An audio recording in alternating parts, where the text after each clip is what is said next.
দাবি আদায়ের পরও কর্মসূচি প্রত্যাহার না করে নতুন ৪ দফা দাবিতে অটল কোটা বিরোধী আন্দোলনকারীরা। সরকারকে ৪৮ ঘণ্টার আলটিমেটামও দিয়েছিল তারা। এর মধ্যে বৈষম্য বিরোধী ছাত্র আন্দোলনের অন্যতম ৩ সমন্বয়ককে হাসপাতাল থেকে তুলে নিয়ে যাওয়ার অভিযোগ করেছে পরিবার। কারা তুলে নিয়ে গেলেন তাদের জানাচ্ছেন সহকর্মী শাহাদাত রিফাত। কোটা সংস্কার আন্দোলনের ৩ সমন্বয়ককে রাজধানীর একটি হাসপাতাল থেকে সাদা পোশাকে আইনশৃঙ্খলা বাহিনীর পরিচয়ে তুলে নিয়ে যাওয়ার অভিযোগ উঠেছে। যাদের নেওয়া হয়েছে তারা হলেন নাহিদ ইসলাম, আসিফ মাহমুদ ও আবু বাকের মজুমদার। বৈষম্য বিরোধী ছাত্র আন্দোলনের অন্যতম সমন্বয়ক নাহিদ ইসলামের বাবা বলেন, বিকেল ৪টার পর সাদা পোশাকে কয়েকজন এসে নাহিদ, আসিফ ও বাকেরকে তুলে নিয়ে যায়। তবে তারা কোথায় নিয়ে গেছে সেটি জানতে পারেননি। গত কয়েকদিন ধরে গণস্বাস্থ্য নগর হাসপাতালে তারা চিকিৎসা নিচ্ছিলেন।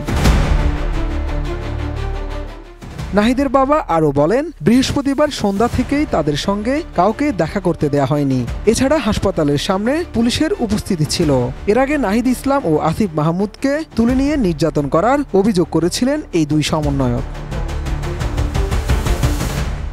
এদিকে কোটা আন্দোলনকারীদের একটি হোয়াটসঅ্যাপ গ্রুপে বৃহস্পতিবার দিনগত রাত ৪:৩০টার দিকে একটি খুদে বার্তায় গণস্বাস্থ্য হাসপাতাল ও তাদের চিকিৎসাধীন ওয়ার্ডের সামনে ডিবি পুলিশের অবস্থান নেয়ার কথা জানানো হয়।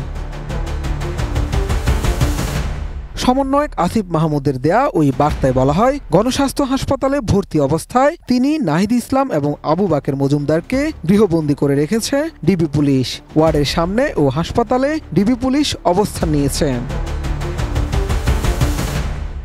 আসিফ মাহমুদ ওই বার্তায় আরও জানায়, হাসপাতালের সামনে পুলিশ, বিজিবি ও র্যাব মোতায়েন করে রাখা হয়েছে। তাদের সব ধরনের কমিউনিকেশন বন্ধ করে রাখা হয়েছে। চিকিৎসা নিতে এসেও বিড়ম্বনার শিকার হতে হচ্ছে তাদের। এছাড়া হাসপাতালের এক কর্মীকেও তুলে নিয়ে যাওয়া হয়েছে বলেও অভিযোগ উঠেছে। শুক্রবার বিকেলে রাজধানীর গণস্বাস্থ্য নগর হাসপাতাল থেকে সাদা পোশাকের কিছু ব্যক্তি তাদের তুলে নিয়ে যায় বলে নাহিদের বাবা বদরুল ইসলাম গণমাধ্যমকে নিশ্চিত করেছেন। তবে এই বিষয়ে পুলিশের ঊর্ধ্বতন কারও বক্তব্য পাওয়া যায়নি।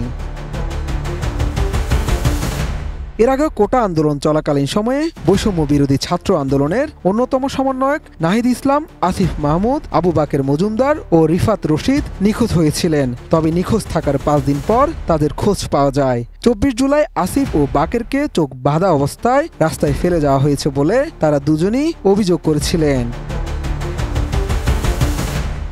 শাহাদাত রিফাত, এটিএন নিউজ, ঢাকা।